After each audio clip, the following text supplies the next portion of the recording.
शिवलिंग पर जल क्यों चढ़ाया जाता है, आज इनका रहस्य जानते हैं।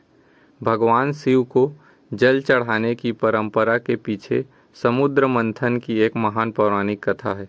सनातन धर्म में शिवलिंग पर जल अर्पित करने को अत्यंत फलदायी माना गया है। आइए इस पवन कथा और इनके महत्व को विस्तार से समझते हैं।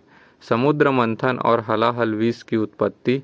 पौराणिक कथाओं के अनुसार एक बार देवताओं और असुरों ने मिलकर अमृत प्राप्ति के लिए समुद्र मंथन करने का निश्चय किया।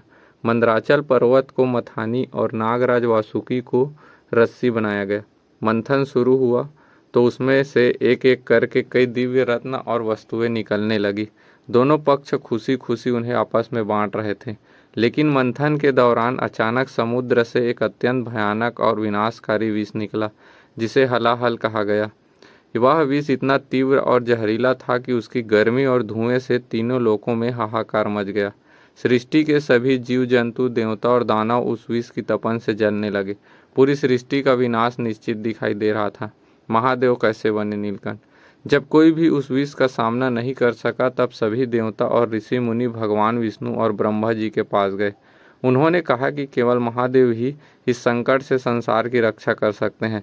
सभी मिलकर भगवान शिव की शरण में कैलाश पहुँचे और उनसे रक्षा की गुहार लगाई। करुणा के सागर भगवान शिव ने सृष्टि को बचाने के लिए उस महाविनाशकारी विष को पीने का निर्णय लिया। उन्होंने अंजलि में भरकर पूरा विष पी लिया, लेकिन उन्होंने विष को अपने पेट में नहीं जाने दिया, बल्कि अपने कंठ में ही रोक लिया। विष के प्रभाव के कारण भगवान शिव का पूरा गला पूरी तरह नीला पड़ गया। इसी कारण उसका नाम नीलकंठ पड़ा। विष का तपन और जल चढ़ाने की शुरुआत। विष को गले में रोकने के बाद भी उसका भयंकर प्रभाव कम नहीं हुआ। विष की भयंकर गर्मी से महादेव का शरीर अत्यधिक तपने लगा और उसका मस्तक जलने लगा। शिव जी की शरीर के इस तीव्र जलन को देखकर माता पार्वती और सभी देवता बेहद चिंतित हो गए। भगवान शिव के शरीर को शीतलता पहुंचाने और विष के प्रभाव को कम करने के लिए सभी देवताओं ने मिलकर उस पर शीतल जल और गंगा जल धारा अर्पित करना शुरू कर दिया।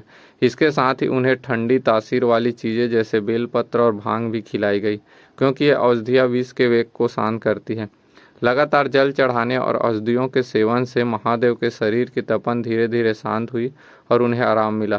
भगवान शिव इस सेवा से अत्यंत प्रसन्न हुए और उन्होंने कहा कि जो भी भक्त सच्चे मन से शिवलिंग पर शीतल जल अर्पित करेगा, उसकी सभी मनोकामना पूरी होगी। वैज्ञानिक दृष्टिकोण।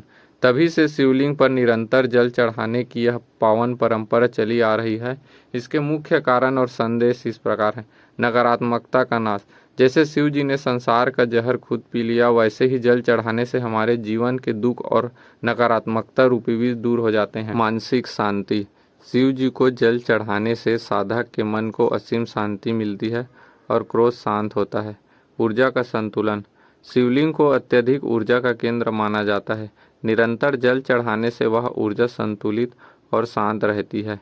यही कारण है कि आज भी भक्त पूरे विश्वास के साथ शिवलिंग पर जल की धारा अर्पित करते हैं, ताकि उनके जीवन में शीतलता और सुख समृद्धि बनी रहे। हर हर महादेव। जय जय श्री राम।